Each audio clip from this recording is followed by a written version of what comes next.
비로소 내게도 집이 생겼다. 조그만 오두막집이다. 하얗게 칠해진 벽과 마룻바닥에 모래를 깐 조그만 방과 테이블과 의자 4개, 괴종시계, 3개의 크고 작은 접시와 찻잔과 찬장이 있었다. 그 위에는 부엌과 같은 크기의 침실이 있었다. 마을의 초등학교도 곧 문을 열었다. 나의 학생은 20명. 그러나 이 중 글을 읽을 줄 아는 학생은 3명이고 쓸 줄 알고 산수를 하는 아이는 하나도 없었다. 지방 사투리가 심하고 무지, 무례, 게다가 난폭하여 손을 쓸 수가 없는 애도 있지만 소박하고 열심히 하려는 기대에 불타는 아이도 있다. 몸에 걸친 옷은 낡았지만 가문 있는 집 아이들의 천성보다 농사꾼의 아이들이 못하다는 법이 없는 것을 나는 잘 알고 있었다. 천성 그대로의 보배, 환경이 좋은 아이들과 똑같은 그 무엇이 이들 속에도 있는 것이다. 바로 내가 할 일은 그 보배를 찾아내어 닦고 광채를 바라게 해주는 일이다. 될수록 나는 성실하고 적극적으로 학교 일을 돌보았다. 나의 말과 규칙이나 교육 방침이 다소 그들을 놀라게는 했지만 곧 그들의 우둔한 얼굴이나 촌스런 태도 속에 반응이 나타났다. 그들 대부분은 온순하고 귀여웠으며 개 중에는 아주 민감한 지혜에 눈뜬 소녀도 있었다. 또한 우수한 능력도 엿보였고 뛰어난 천성을 지니고 있어 나는 그들에게 호의와 존경으로서 대하였다. 아이들은 기꺼이 공부를 따라왔다.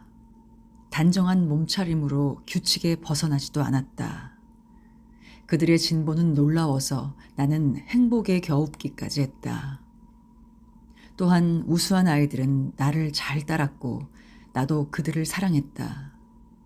이미 나이가 찬 처녀도 있어서 그들은 벌써 쓰기와 읽기, 재봉도 배웠기 때문에 나는 문법이나 지리, 역사의 초보와 약간 수준 높은 바느질을 가르쳤다. 나는 그녀들에게 지식욕과 향상에 존경할 만한 정신을 발견하고 벌써 몇 차례나 그녀들의 집에서 기분 좋은 저녁을 보냈다. 나는 그녀들의 가정에서도 환대받았다. 그 소박한 진정의 보답에 마음을 쓰기란 여간 즐거운 일이 아니었다. 그러한 마음씀이 그들에게는 처음으로 겪는 일인 모양으로 대단히 좋아들었다. 그것은 또한 그들에게도 유익하게 작용했다. 좋은 대접을 받으면 그들 자신도 점잖아진 기분이 되고 또한 그런 대접에 어울리는 점잖은 사람이 되려고 노력하는 모양으로 나는 어느덧 이 근처에서 환영받는 인물이 되었다. 사람들은 언제나 친근한 미소로 나를 대했고 밖에 나가면 여기저기서 인사소리가 들렸다. 세인트 존 씨는 개교식 날 저녁에 동생들로부터 선물인 그림 도구 일체를 4개 가지고 왔다.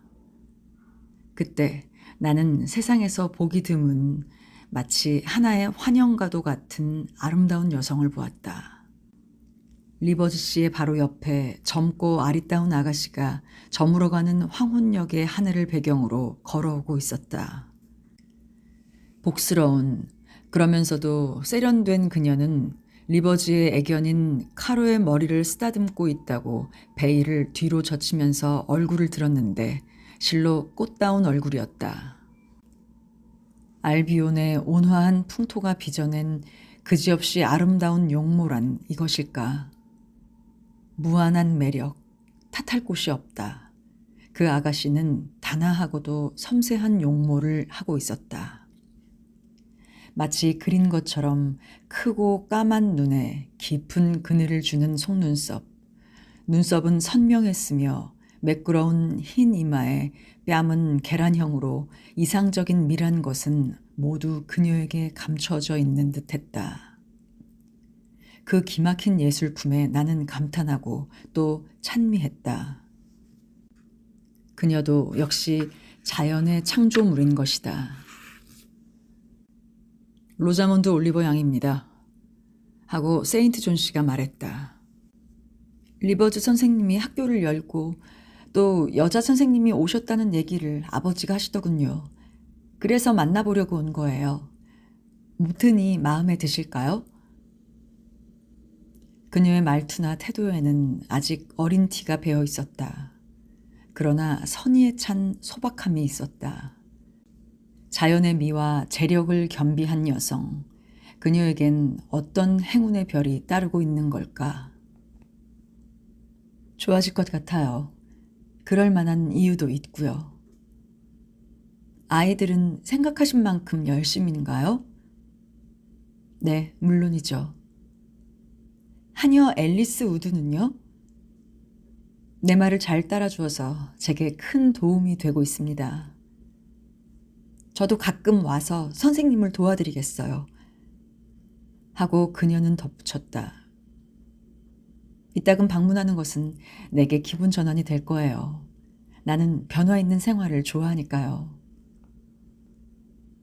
이번에 그녀는 옆에 말없이 서 있는 세인트 존 씨에게 말을 걸었다. 요즘은 통 베일장에 안 오신다고 아버지가 그러시던데요. 오늘 밤은 아버지 혼자세요. 몸이 좀 불편하신 것 같던데 함께 가 뵙지 않으시겠어요? 올리버 선생님을 찾아보기엔 적절한 시간이 못 됩니다.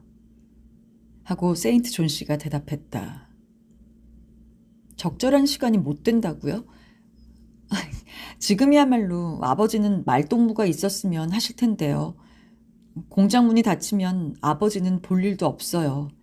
자, 리버즈 씨, 같이 가시는 거죠? 왜 그렇게 망설이고 또 침울해 하세요? 오늘 밤은 안 되겠습니다. 로자몬드 양, 아무래도 안 되겠어요. 세인트 존 씨는 마치 자동 인형처럼 말했다. 이처럼 거절하기가 얼마나 힘든 일인지는 그만이 아는 것이었다. 좋아요. 그처럼 고집을 부리시니 저는 돌아가야죠. 이슬도 내리고 하니 언제까지 기다릴 순 없는걸요. 안녕. 그녀가 손을 내밀자 그는 잠깐 손을 대다가 안녕히 하고 마치 메아리처럼 낮고도 공허한 목소리로 앵무새처럼 반복해 말했다. 그녀는 돌아서다가 곧 다시 되돌아왔다. 어디 편찮으신지요? 하고 그녀는 물었다. 이 물음은 지당했다. 세인트 존의 얼굴은 그녀의 드레스처럼 창백했다. 아주 건강합니다. 하고 그는 잘라 말했다. 그러고 잠깐 고개를 숙여 보이고는 집을 나섰다. 그는 한쪽 길을 가고 그녀는 다른 길로 갔다. 그녀는 2번이나 뒤돌아보았지만 그는 그런 일이 없이 똑바로 들판을 가로질러 갔다. 타인의 고뇌와 자기 희생의 이 모습은 타인의 고민은 아랑곳 없이 자기의 고민만을 염두에 두고 있는 나의 생각을 빼앗아가고 말았다. 다이애나 리버즈는 오빠를 죽음처럼 굳건하다고 말한 바가 있었는데 그 말은 정확했다고 나는 생각하고 있었다. 올리버 양은 약속대로 종종 학교에 들렀다. 언제나 학교에 올 때는 대개 아침 승마 시간 중에 이루어졌다. 보라색의 승마복, 두보를 스쳐 어깨에서 물결치는 고수머리 위에 까만 비로디에 아마존 모자를 쓴 그녀의 놀랍도록 아름다운 모습은 좀처럼 다른 사람들에겐 상상이 안 가리라. 그런 차림으로 그녀는 흙내가 물씬한 교실로 들어와 눈부신 듯한 아이들의 시선을 부비며 다녔다. 그녀가 오는 것은 언제나 리버즈 씨가 담당하는 교리 문답 시간으로 이 여성 방문자의 눈은 젊은 목사님의 심장을 이미 날카롭게 꿰뚫는 모양이었다. 그는 그녀를 보지 않고서도 그의 본능은 그녀를 느낄 수 있었다. 물론 그녀도 자기의 매력을 알고 있다. 그녀가 나가버리면 세인트 존 씨의 마음은 아마도 그녀를 뒤따라가 전 세계를 버리고라도 후회 없이 그녀를 되찾아올 마음이었으리라. 그러나 그는 천국에 이르는 한 가닥 길을 그로 인해 포기하진 않았다. 진정한 낙원으로 이르는 한 조각 희망을 그녀의 사랑과 바꾸려고 하진 않았다. 올리버 양은 내가 숙식하는 방에도 자주 들렀다. 어느 날 그녀는 내가 그린 그림을 발견하고는 기쁘고도 놀랍다는 듯이 소리를 질렀다. 어머나, 이걸 당신이 그렸어요? 정말 굉장해요. SC에 제일 가는 학교의 선생님보다 더 잘 그렸어요. 아버지께 보여드리고 싶어요. 제 초상화를 그려주실 순 없어요? 네, 그려드리지요. 하고 나는 대답했다. 나는 이처럼 완벽하게 아름다운 모델을 만난 것에 완전히 흥분했다. 나는 질이 좋은 두꺼운 종이를 꺼내 정성을 다해 데생을 했다. 그리고 시간이 늦었으므로 다음 날에 또 와달라고 부탁했다. 그녀는 내가 그림을 그린다고 부친께 전한 모양인지 다음 날에는 올리버 씨가 딸과 함께 나를 방문했다. 키가 크고 흰머리가 섞인 점잖은 사람으로 내게는 더없이 정중한 태도를 보였다. 그는 딸의 초상이 마음에 들었는지 꼭 완성시켜달라고 말했다. 그리고 내일은 베일장으로 와서 하루를 천천히 지내달라고 초대해 주었다. 내가 있는 동안 로자몬드는 기분이 좋아서 떠들어댔다. 그녀의 부친은 차를 마시며 모튼 학교에서의 나의 근무 태도를 몹시 칭찬했다. 그는 리버즈가나 리버즈 씨에 대해서도 대단한 존경을 품고 있었다. 그처럼 훌륭하고 재능 있는 청년이 선교사로서 떠난다는 것은 참 딱한 일이라고 그는 말했다. 왜 귀중한 일생을 그곳에 버리려 하는 것인가를 그는 말했다. 그것만으로도 로자몬드의 부친은 딸과 세인트 존과의 결혼을 방해하지 않을 생각인 것은 확실했다. 올리버 씨는 분명 재산보다는 리버지의 가문이나 성직을 더 존중히 생각하는 모양이었다. 11월 5일, 이날은 휴일이었다. 집안 청소를 끝내자 나의 하녀는 일페니를 받고는 조아라고 돌아갔다. 나는 이제 오후 시간을 내 맘대로 지낼 수 있는 것이다. 나는 몇 페이지인가 되는 독일어의 번역을 1시간 동안 했다. 그리고 로자몬드 양의 초상화에 마지막 손을 댔다. 그 일로 한참 정신이 팔려 있을 때 노크 소리가 나고 곧 세인트 존 씨가 모습을 나타냈다. 휴일을 어떻게 지내시나 해서 들렀습니다. 하고 그는 말했다. 설마 여러 가지 생각으로 우울증에 빠져 있는 건 아니겠죠? 아, 좋습니다. 그림을 그리시는 동안은 쓸쓸하지 않을 테니까. 여태껏은 잘 참았지만 아직도 난 미덥지가 않군요. 밤에 읽으시라고 책을 한 권 가져왔어요.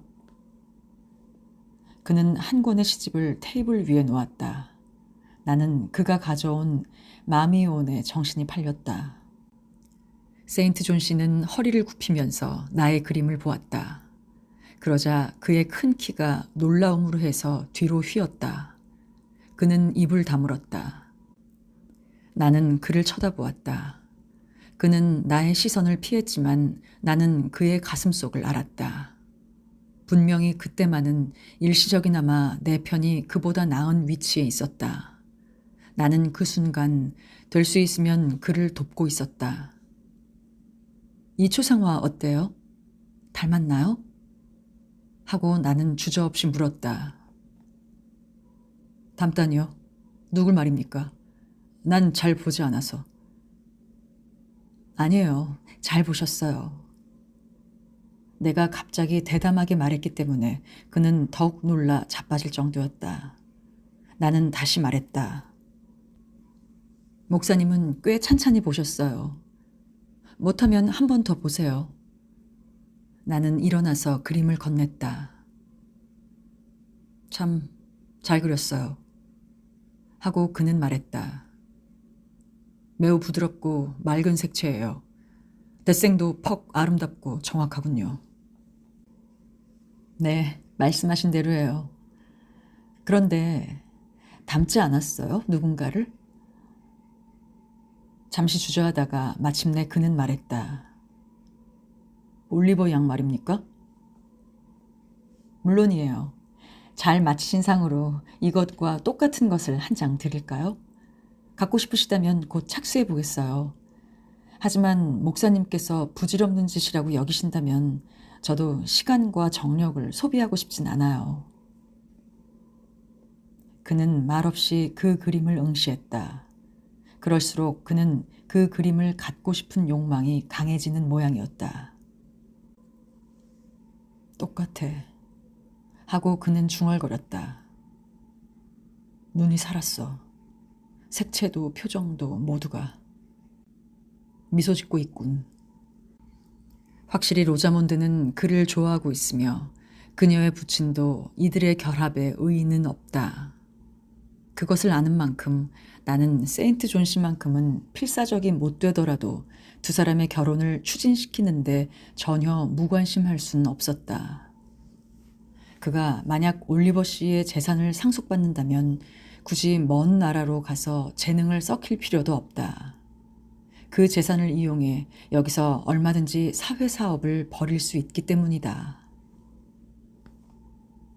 제가 만일 목사님이라면 이 그림의 원형을 즉각 손안에 넣겠어요. 그는 의자에 앉아 그림을 눈앞의 테이블에 놓고 두 손으로 이마를 짚은 채 정신없이 보고 있었다. 그는 나의 신뢰되는 말에 화를 내지도 놀라지도 않았다. 오히려 공개적으로 말하는 것에 기뻐하는 눈치였다. 그분은 목사님을 좋아해요. 나는 그의 의자 뒤에 서서 말했다. 그분의 부친도 목사님을 존경하세요. 게다가 그분 얼마나 귀여우세요. 다소 경망되기도 하지만 염려 없어요. 목사님은 두 사람 몫의 분별을 가지고 계시니까요. 두 분은 서로가 잘 어울리는 거예요. 그녀가 날 분명히 좋아합니까? 하고 그는 물었다. 틀림없어요. 누구보다도 목사님을 따르던걸요. 항상 목사님의 얘기만 하고 있어요. 언제나 목사님에 관한 얘기만 듣고 싶어 해요. 그런 말을 듣는 것은 기분이 좋군요. 하고 그는 말했다. 정말 유쾌해요. 한 15분쯤 더 얘기해 주세요. 그리고 그는 시간을 재기 위하여 시계를 테이블 위에 올려놓았다. 하지만 제가 얘기할 동안 목사님께선 그걸 부인하실 건덕지나 찾으신다면 아무리 얘기해도 헛수고가 아니에요. 대단하시군요. 그렇지만 보시다시피입니다. 나는 성문을 열고 마음도 활짝 열었습니다. 지금 나의 마음속에는 속인의 애정이 부글부글 끓고 있습니다. 나의 눈에는 베일장의 응접실에서 나의 신부인 로자몬드 올리버 양의 발 아래 아무렇게나 누워있는 내 모습이 보입니다. 잠깐. 기다려줘요. 내 마음은 환희로 찼고 마치 꿈속만 같아 아까 말한 시간이 올 때까지 가만히 있게 해주십시오. 나는 그의 말에 따랐다. 시계의 분침 소리와 그의 낮고도 거친 숨소리가 계속되는 동안 나는 말없이 서 있었다.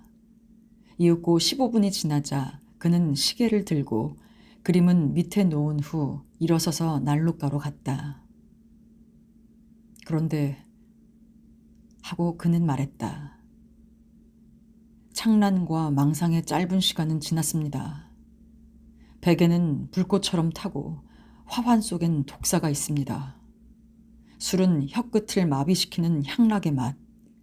그녀의 맹세는 거짓. 그녀의 제의는 허언인 것을 난 알 수 있었습니다. 난 알았어요. 나는 소스라치게 놀라서 그를 쳐다보았다. 참 이상하죠? 그는 말을 이었다.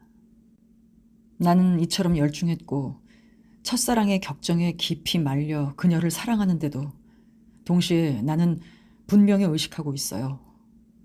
그녀는 내게 어울리는 아내가 아니라고. 12달의 꿈처럼 달콤한 꿈 다음에 얻는 것은 앞날의 긴 회환뿐이겠지요. 난 그것을 알았어요. 정말 이상하군요. 하고 나는 나도 모르게 외쳤다. 그는 상관하지 않고 계속했다. 내 마음 한편으론 그녀의 매력을 충분히 감수하면서 또 한편으로는 그녀의 결함이 깊이 새겨져 있는 것입니다. 바로 그녀는 도저히 내 생애의 이상에 공명할 수 없다는 사실 말입니다. 로자몬드는 순환자가 될까요? 고행자가 될까요? 여사도가 될 수 있을까요? 절대 아닙니다. 하지만 목사님은 선교사가 안 돼도 좋잖아요. 계획을 중단하면요. 중단하다니요. 나의 천직, 그 성스러운 의무를 그만두라고요? 속박을 자유로, 미신을 종교로, 지옥의 공포를 천국의 희망으로 바꿔주려는 그러한 맹세를 말입니까? 그것은 내 육체의 어느 것과도 바꿀 수 없는 귀중한 거예요. 그거야말로 내 일생일대의 욕망인 것입니다. 잠시 침묵한 후에 나는 겨우 말했다. 그렇지만 사실 목사님도 어느 쪽을 택해야 할지 망설이고 계시잖아요. 전보다 야위시고 그리고 교실에 올리버 양이 들어오면 목사님은 언제나 몸을 떨며 얼굴이 빨개져요. 다시금 그는 놀란 빛이었다. 감히 여자가 남자에게 그렇게 말할 줄은 몰랐던 모양이었다. 당신은 기습적으로 나의 비밀을 남김없이 들춰내고 마는군요. 하고 그는 말했다. 그래서 내가 지금은 당신 수중에 들어 있습니다. 발가벗긴 알 몸뚱이 그대로요. 나는 한 껍질 벗기면 상처투성이의 인간입니다. 박정하고 냉혹한 한 야심가에 지나지 않아요. 모든 감정 중에서 다만 자연의 애정만이 영구적으로 나를 지배합니다. 하지만 나를 좌우하는 것은 감정보다도 이성이지요. 나의 야심은 거의 끝이 없어요. 남보다 한 발자국 앞서고 남보다 더 많은 것을 하고 싶은 욕망.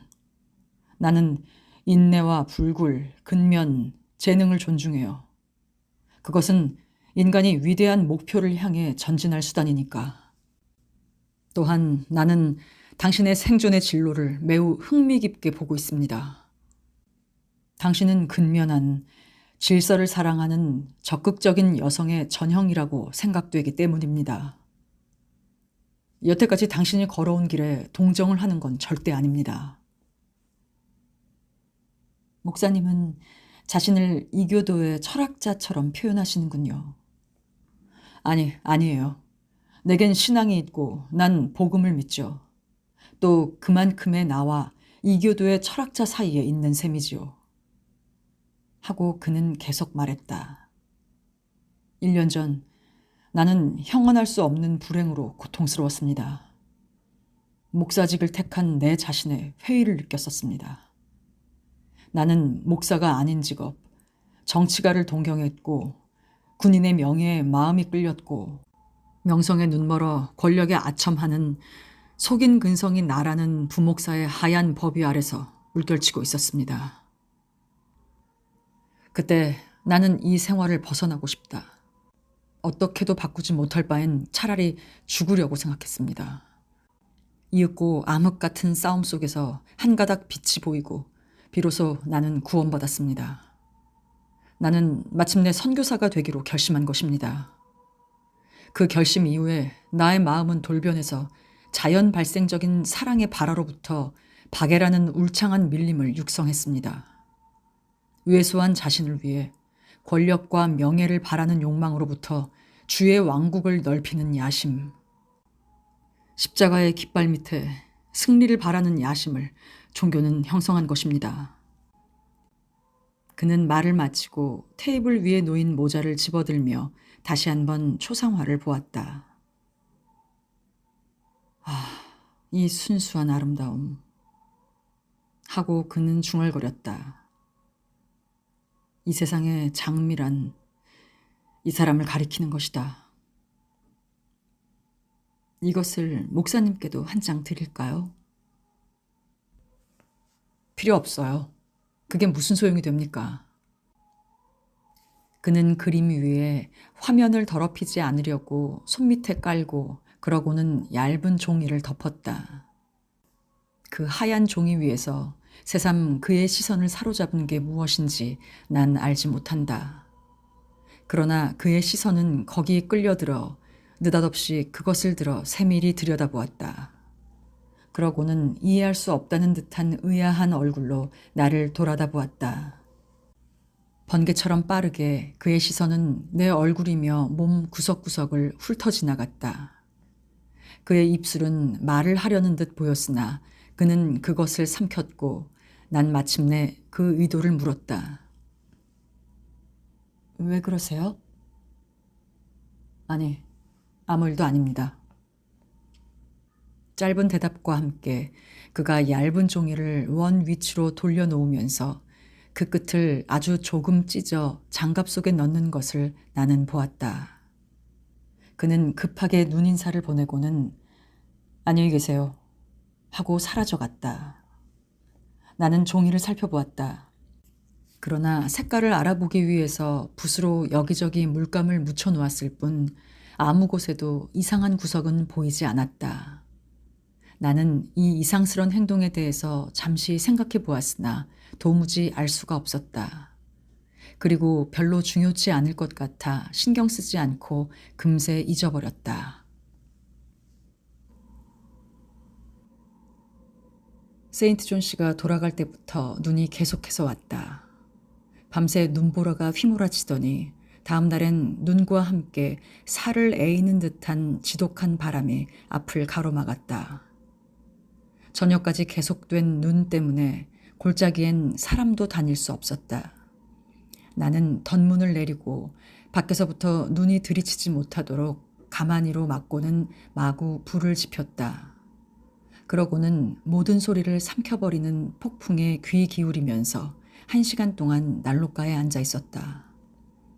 이윽고 나는 촛불을 켜고 마미온 시집을 읽기 시작했다. 그리고 시의 운율에 폭풍을 금방 잊고 말았다.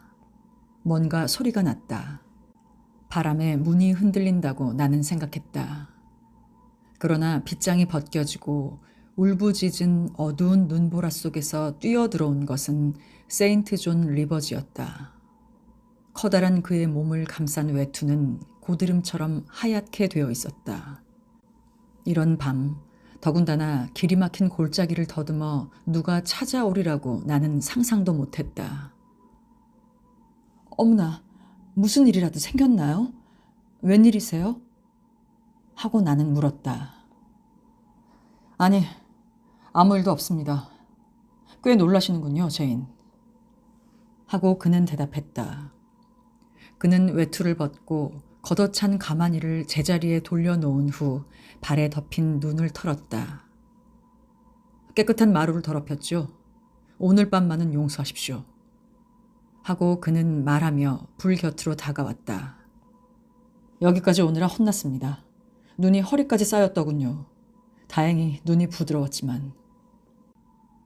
그런데 무슨 볼일이라도 하고 나는 그만 말해버렸다. 손님한테 그런 질문은 너무하잖소. 그러나 굳이 대답하자면 난 잠시 당신과 얘기가 하고 싶었답니다. 그는 의자에 앉았다. 나는 어제의 그의 거동이 생각나서 어쩌면 그의 머리가 약간 돌았는지도 모른다고 생각했다. 그러나 그가 돌았다면 이건 또 지나치게 침착하고 냉정한 미치광이가 아닐 수 없다. 젖은 머리에 눈을 털어내고 하얀 얼굴을 난로에 가까이 하고 있는 것을 보면 흡사 그는 하나의 대리석 조각품 같았다. 나는 언제나 내게 이해 깊은 얘기를 하여 줄까 싶어 가만히 기다렸다. 그러나 그는 손을 턱에, 손가락은 입에 대고 무언가 깊은 생각에 잠겨 있다. 그 손도 얼굴처럼 야위어 있는 것이 내 마음을 어둡게 했다. 이야기가 하고 싶다고 말한 그는 언제까지나 입을 열 기색이 아니었다. 그럼 좋아요. 나는 내 마음속으로 중얼댔다. 말하기 싫으면 그렇게 벙어리가 되는가 보죠? 당신 상대는 관두고 난 책이나 계속 읽을 거예요. 나는 촛불의 심지를 자르고 다시 책을 손에 들었다. 그러자 이윽고 그가 몸을 움직였으므로 나의 눈도 그를 따랐다. 그러나 그는 모로코 가죽의 수첩을 꺼냈을 뿐 그 속에서 편지를 꺼내 묵묵히 그것을 읽었다. 그러고는 전대로 접어넣고 다시 명상에 잠겼다. 괴종시계가 8번을 울렸다. 그 소리에 그는 제정신으로 돌아왔다. 잠깐 책을 놓고 이리 와주시오. 하고 그는 말했다. 나는 의혹에 가득 찬 채 그가 시키는 대로 했다. 당신이 꼭 들어야 할 얘기가 있어. 미리 얘기하지만 그 내용은 다소 진부한 데가 있을지도 모르고. 하지만 진부한 얘기도 세 사람의 입을 통하면 어느 정도 싱싱한 맛이 담기게 마련이오. 그런데 나중에는 참신하건 진부하건 어쨌든 이야기는 간단합니다. 지금부터 20년 전 어느 가난한 부목사와 문벌 있는 따님이 서로 사랑하여 두 사람은 주위의 반대도 무릅쓰고 결혼에 이르렀습니다.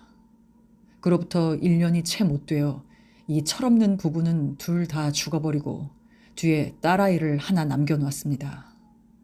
이 아이는 태어나자 곧 자선시설에 맡겨졌는데 자선원에서는 이 의지할 데 없는 고아를 부유한 어머니 쪽의 친척에게 보내버렸습니다. 바로 외삼촌 댁인 이름을 밝혀도 좋겠죠. 게이츠 헤드의 리드 부인에게 맡겨진 것입니다. 아니, 왜 놀라십니까? 그 부인은 10년 동안 이 아이를 키웠지만 그 후엔 그 아이를 로드 학원으로 보냈습니다. 잘 아시죠? 당신이 오래 있었다는 그 학교 말이요. 그 학교에서 그녀 생활은 모범적이었답니다. 그래서 당신처럼 그녀도 학교에서 선생님이 되었고 그 지방을 떠나 로체스터라고 하는 사람의 보호 밑에 있는 아이의 가정교사로 가게 된 것입니다. 목사님, 나는 그의 말을 가로막았다. 당신 가문은 잘 알아요. 하고 그는 말했다. 잠깐만 참으시오. 이제 거의 끝나가니 끝까지 들어주시오. 나는 로체스터 씨의 인간됨은 전혀 모릅니다. 그러나 한 가지 분명한 사실은 그는 이 젊은 아가씨에게 정식 청혼을 했고 드디어 결혼하려는 마당에 그 아가씨는 그에게 미친, 그러나 살아있는 아내가 있다는 것을 알았지요. 마침 어떤 사건이 생겨서 그 가정교사의 존재를 확인해야만 했을 때 그는 비로소 그녀가 없어진 것을 알았습니다. 언제 어디로 어떻게 사라졌을까요? 그러나 한밤에 손필드 저택을 빠져나간 그녀를 찾는 일은 허탕으로 돌아갔습니다. 이 지방에도 구석구석 수사해봤지만 전혀 그녀의 소식은 알 수 없었습니다. 그런데도 사태는 그녀를 찾아야만 하도록 진전되고 있습니다.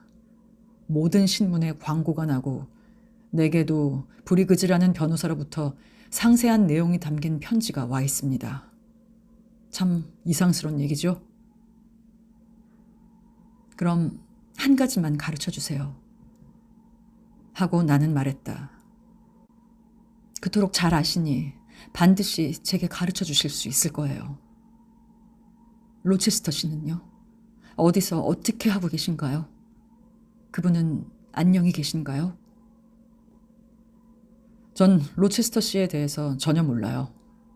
지금 말한 편지에도 그에 대해선 아무것도 쓰여 있지 않아요. 그보다 오히려 그 가정교사의 이름, 그리고 그녀가 정체를 나타내지 않으면 안 되는 까닭을 당신은 들어야 하겠죠. 그럼 손필드 저택엔 아무도 가지 않았어요? 로체스터 씨를 만난 사람은 없는 거예요? 아마 없을 겁니다. 하지만 그분께 편지로 문의했겠지요. 물론입니다. 그래서 회답은 어땠습니까? 그걸 누가 가졌어요?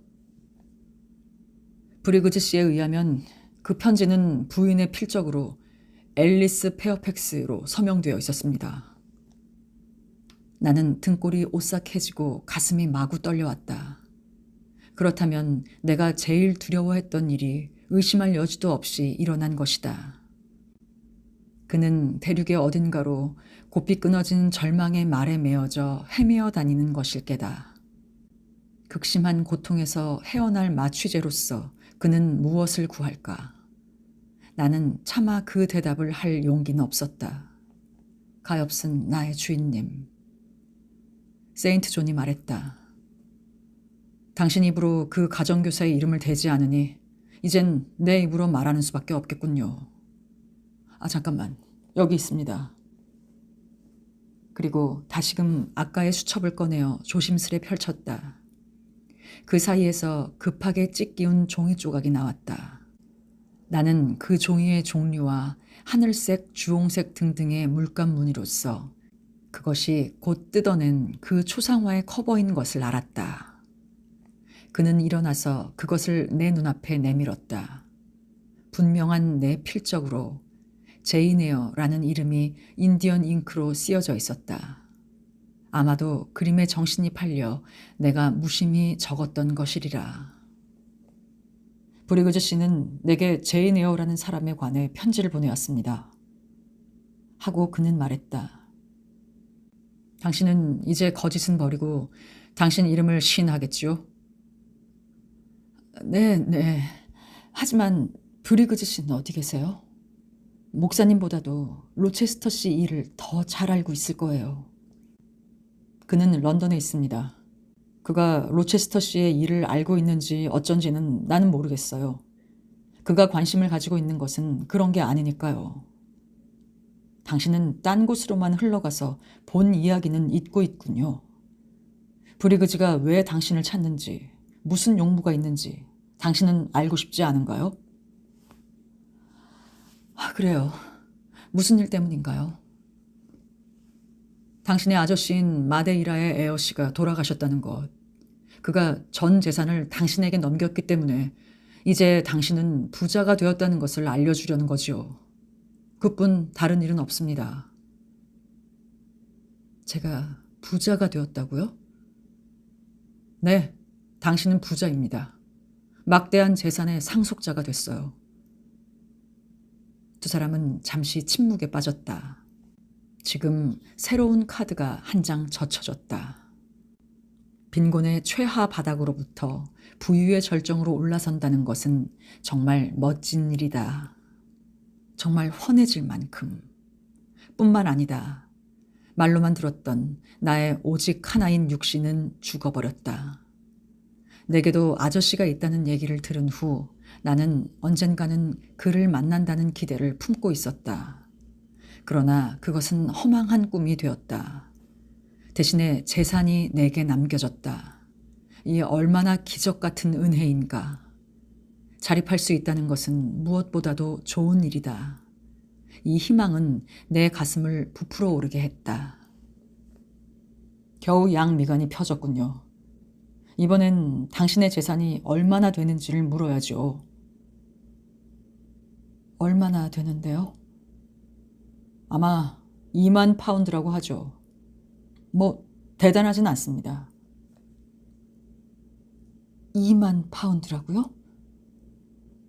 나는 숨이 막혔다. 기껏해야 4, 5천 파운드일 거라고 생각했었다. 내 모양을 보고 이때껏 웃어본 일이 없는 세인트 존 씨가 웃음을 터뜨렸다. 이거야말로 하고 그는 말했다. 당신이 만약 살인죄를 범하고 이제 그 범죄를 폭로당했다 해도 이 이상 놀란 얼굴은 안 될 겁니다. 하지만 액수가 너무 큰 거려. 잘못된 게 아닐까요? 잘못은 없을 겁니다. 숫자의 잘못 말이에요. 2천 파운드가 숫자가 아니에요. 글자로 2만 파운드라고 분명히 적혀 있습니다. 나는 다시 한번 한 사람 목도 못 먹는 사람이 100사람 몫의 음식이 놓여있는 테이블 앞에 앉은 것 같은 기분이 되었다. 리버즈 씨는 일어서서 외투를 입었다. 이렇게 눈보라가 심하지만 않다면 혼자서 쓸쓸히 있어야 할 당신을 위해 한나라도 보내줄 텐데. 멍하니 있는 당신을 혼자 두기는 안 됐지만 그래도 가야겠죠. 자, 그럼 안녕히. 그가 문고리를 잡았다. 내 머릿속에 어떤 생각이 번개처럼 스쳤다. 잠깐만 기다려주세요. 나는 소리쳤다. 왜요? 전 브리그즈 씨가 왜 목사님께 문의해 온 건지를 알고 싶어요. 브리그즈 씨는 목사님의 친지인가요?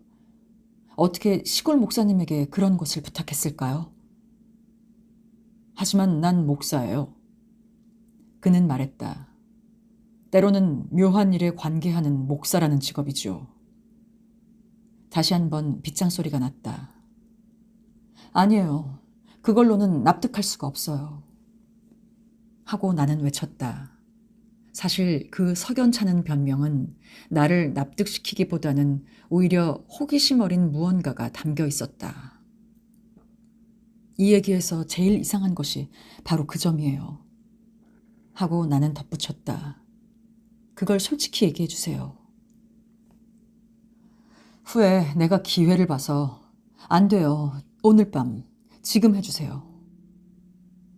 나는 그가 돌아보는 틈을 타 문과 그 사이로 막아섰다. 그는 난처한 얼굴이 되었다. 아주 시원하게 말씀하시기 전까진 보내드리지 않아요. 하고 나는 말했다. 지금은 별로 얘기하고 싶지 않아요. 해야 돼요. 지금 해주셔야 돼요. 다이애나와 메어리를 통해 알려드리면 좋을 텐데. 그러나 그의 반대는 나의 열의에 더욱 기름을 붓는 격이었다. 그 갈증을 덜어달라고 나는 한사코 보채었다. 내가 좀처럼 남의 말에 굴하지 않는 고집쟁이라는 걸 잘 아시지 않습니까? 그런 말로 넘어가진 않아요. 저도 마찬가지의 여자인걸요. 그렇다면 나는 얼음덩어리요. 어떠한 열정으로도 녹일 순 없소. 만일 모래를 깔아둔 제 부엌을 더럽힌 죄에 대한 속죄의 마음이 있으시다면 목사님은 꼭 이유를 말씀해 주셔야 하는 거예요. 항복이요. 할 수 없군. 하고 그는 말했다. 나는 당신 열에 녹은 게 아니고 끈기에 항복한 거요. 빗방울은 마침내 큰 바위에 구멍을 뚫지요. 그리고 이것은 언젠가 당신도 알게 될 테니까. 제인이요. 그렇지요? 당신 이름은. 그렇지만 그 이야기라면 벌써 끝났잖아요. 그러나 당신은 내가 당신과 같은 성이라는 것을 모르는 모양이군요. 내가 세인트 존 에어 리버즈라는 걸. 어머나, 조금도 몰랐어요. 그러고 보니 목사님 책에는 이름 첫 글자가 E가 적혀 있었어요. 그런데도 난 그 글자가 뭘 뜻하는지 전혀 의식도 하지 못한 채였군요. 그렇다면 도대체 그것은... 말을 하다 말고 나는 입을 다물었다. 가슴에 떠오른 하나의 상념. 그것이 선명한 형태로서 흔들릴 수 없는 구체성을 띄어왔지만 나는 입 밖으로 낼 수는 없었다. 세인트 존이 그것을 설명하기 이전에 나의 본능은 그 전말을 이미 깨달았다. 우리 어머니는 에어라는 이름입니다. 어머니에겐 두 형제가 있었는데 목사였던 한 사람은 게이츠 헤드의 제인 리드와 결혼했고 한 분은 마데이라의 아저씨 존 에어입니다. 우리는 지난 8월 에어 씨의 변호사인 브리그즈 씨로부터 아저씨의 사망을 통지받았습니다. 그리고 아저씨가 전 재산을 아저씨의 동생의 딸인 제인 에어에게 남긴다는 것도 알았습니다. 우리 아버지와 이 아저씨는 평소에 감정이 안 좋았으므로 아저씨는 우리를 전혀 무시한 거죠. 또 며칠 동안 브리그즈 씨는 행방이 묘연한 유산 상속자에 대하여 알아볼 도리가 없겠는가를 편지로 물어왔습니다. 나는 우연히도 종이 위에 갈겨 쓴 몇 자로 해서 그 사람을 발견한 것입니다. 이제 그만하면 다 아시겠죠? 그렇게 말하고 그는 나가버리려고 했으나 나는 문을 막아서서 그를 내보내지 않았다. 아니, 제게도 얘기를 시켜주세요. 하고 나는 말했다. 그는 조금도 동요한 기색이 없이 모자를 손에 들고 내 앞에 서 있었다. 나는 말했다. 그럼 목사님의 어머니는 제 아버지의 누님이시군요? 그렇습니다. 그럼 제겐 고모님이고요. 그는 고개를 끄덕였다. 그리고 저의 아저씨 존은 목사님의 아저씨도 되고요. 목사님과 다이애나와 메어리는 존 아저씨의 여동생의 아이이고 전 존 아저씨의 남동생의 아이로군요. 바로 그렇습니다. 그럼 목사님 남매는 저와는 이종 사촌이 되고 우리 피의 절반씩은 같은 근본에서 나온 것이 되네요. 그렇소. 우리는 사촌간이니까. 나는 그를 보았다. 오빠를, 이제 남에게 내세워 자랑할 수 있는 오빠를 찾아낸 것이다. 또한 내가 젖은 섬돌에 몸을 내던지고 그 무어하우스의 낮은 부엌 창문으로 들여다본 두 자매는 나와 핏줄이 통하는 사람들이었다. 그리고 현관에 쓰러져 죽어가는 나를 구해주었던 그 위험에 찬 젊은 신사도 결국은 나의 형제였다. 정말 의지할 데 없는 고아에게 얼마나 큰 기적인가. 이야말로 황금과도 바꿀 수 없는 보배. 마음으로부터의 양식이 아닐 수 없다. 더없이 소중하고 밝고 마음이 풍요해지는 애정의 원천이다. 그야말로 춤을 추며 기뻐할 은혜로운 축복이 아닌가. 나는 예기치 않았던 이 현실에 펄쩍 뛰며 외쳤다. 기뻐요. 정말 기뻐. 세인트 존 씨는 미소 지었다. 부자가 된 사실에는 이 말을 짚고 대수롭지도 않은 일에는 기뻐 나알더니 어머나 대수롭지 않다니요. 그야 목사님은 두 여동생이 있으니 사촌 따윈 아무것도 아니겠죠. 그러나 제겐 반쪽만큼의 살부치도 없었어요. 그런데 난데없이 세 사람의 친척이 나의 세계에 등장한 거예요. 이것이 난 말할 수 없이 기뻐요. 나는 성급히 방안을 서성였다. 갑자기 여러 가지 생각이 머릿속에 엇갈렸다. 나는 멈춰서서 하얀 벽을 응시했다. 그것은 비상하는 별로 감싸인 하늘처럼 보여서 별의 하나하나는 나의 기쁨을 축복해 주었다. 내 생명의 은인들을 나는 오늘까지 말없이 사랑했지만 이제 다시금 그들을 한자리에 모을 수 있을 것 같았다. 내가 얻은 재산과 자립은 또한 그들의 것이기도 하다. 2만 파운드를 4등분하는 것이다. 5천 파운드, 그걸로 충분하고 오히려 내겐 과분할 지경이다. 서로의 행복을 위해 공정히 하자. 지금 그것은 보통의 유산이 아니다. 그것은 목숨과 기쁨의 선물인 것이다. 이러한 생각에 잠겨있는 내 모습이 어땠을지는 나도 모른다. 그러나 내 뒤로 리버즈 씨가 다가와서 제발 침착해줘요 라고 말하며 나를 의자에 앉히려고 했다. 나는 그의 손을 뿌리치고 다시금 방안을 서성거렸다. 이윽고 나는 입을 열었다. 날이 밝는 대로 편지를 내서 메어리와 다이애나를 오게 해주세요. 다이애나는 언젠가 1천 파운드만 있으면 부자라고 했죠. 5천 파운드면 딱 알맞을 거예요. 당신은 너무 열에 들떴군. 내가 너무 갑작스런 말들을 해서 아마 머리가 혼돈된 것인가 보. 리버즈님, 더 이상 저를 초조하게 만들지 마세요. 전 이성을 잃지 않았어요. 목사님이 오해하고 계신 거예요. 아니, 혹은 일부러 그러시는 건가요? 좀 더 설명해 주지 않겠소? 무얼 말이에요? 설명이 필요 있나요? 그 2만 파운드는 아저씨의 조카 넷이 공평히 분배하는 거예요. 그럼 5천 파운드씩이 되는 걸 목사님도 아시죠? 그만큼의 재산이 생겼다는 걸 여동생에게 편지로 알려달라는 거예요. 당신에게 재산이 생겼다는 얘기겠지요?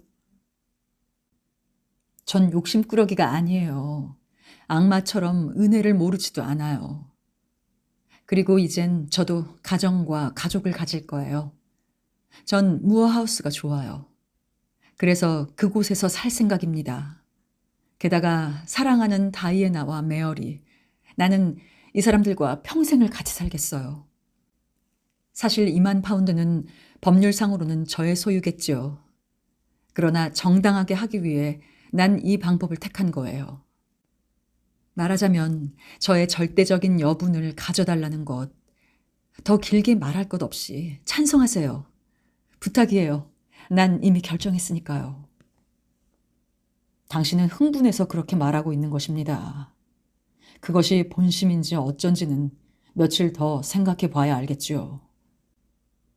목사님의 의심이 저의 성의에 대해서라면 안심이에요. 그렇다면 이 결정의 정당성은 인정하시는 거죠? 일종의 정당성은 인정합니다. 그러나 일반적인 습관에는 어긋나는 일이지요. 재산은 당신의 것이 분명하고 자기 손으로 그 돈을 번 아저씨가 그것을 누구에게 주든 그것은 자유니까요. 결국 그것은 당신의 것이 되었습니다. 나로서는 하고 나는 말했다. 이것은 양심이며 곧 감정의 문제라고 생각해요.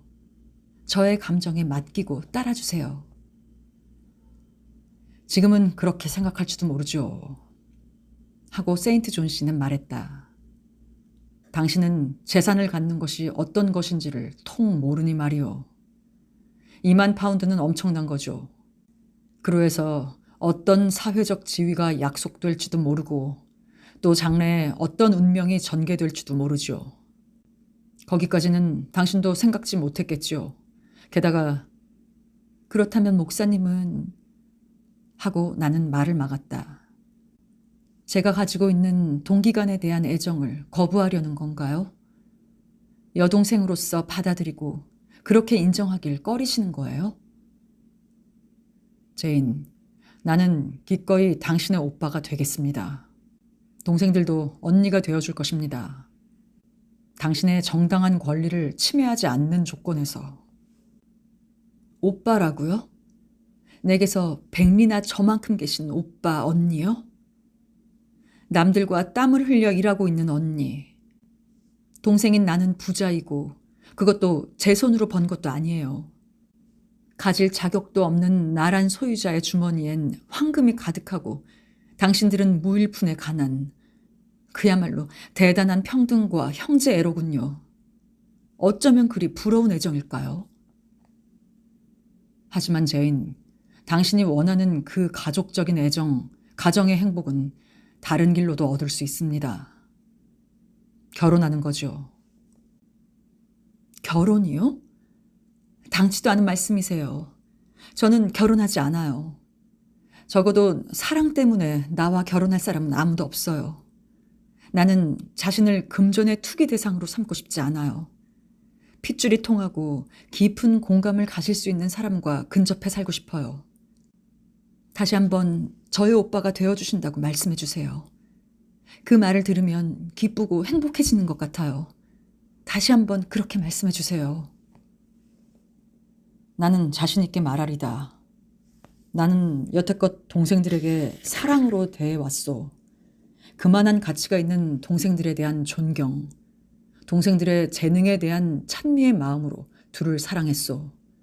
또한 당신도 신념과 뛰어난 두뇌가 있소. 당신의 취미며 성격은 다이애나와 메어리에 뒤지지 않소. 당신은 항상 나의 기분을 좋게 해주오. 벌써 나는 당신과의 대화로서 몇 번이나 마음의 위안을 받았는지 모르오. 그러므로 나는 이미 세 번째의 여동생을 맞을 마음의 준비가 되어 있어. 고맙습니다. 그 말만으로 오늘 밤은 매우 만족한 기분이에요. 이젠 돌아가셔도 좋아요. 더 이상 여기에 계시면 목사님의 깊은 사려 때문에 내 가슴이 다시 답답해지니까요. 학교 일은 이제부터 어쩔 생각입니까, 미스예요? 폐쇄합니까? 아니에요. 후임자가 나서기까지는 계속 제가 맡아볼 거예요. 이 대답에 그는 머리를 끄덕이며 미소를 지었다. 우리는 악수를 하고 헤어졌다. 유산에 관한 일 처리를 나의 결심대로 하기는 퍽 힘이 들었다. 그러나 나는 내 주장을 한치도 움직이려 하지 않았기 때문에 재산을 정당히 분배하자는 내 마음은 진실이며 확고부동한 것임을 사촌들도 인식해서 그들도 내심으로 나의 의도가 옳다는 것을 느꼈으며 만약에 그들이 내 입장이었더라도 나와 똑같이 처리했을 것임을 깨달았기 때문에 사촌들은 드디어 내 뜻에 따랐다. 그리하여 드디어 조정 재판을 걸었고 판사로 임명된 올리버 씨와 또 한 사람의 변호사가 내 의견에 찬동함으로써 나는 겨우 목적을 이룰 수 있었다. 양도 증명에 따라 세인트 존과 다이애나, 메어리와 나 이렇게 우리 넷은 각기 꽤 많은 재산을 상속받게 되었다.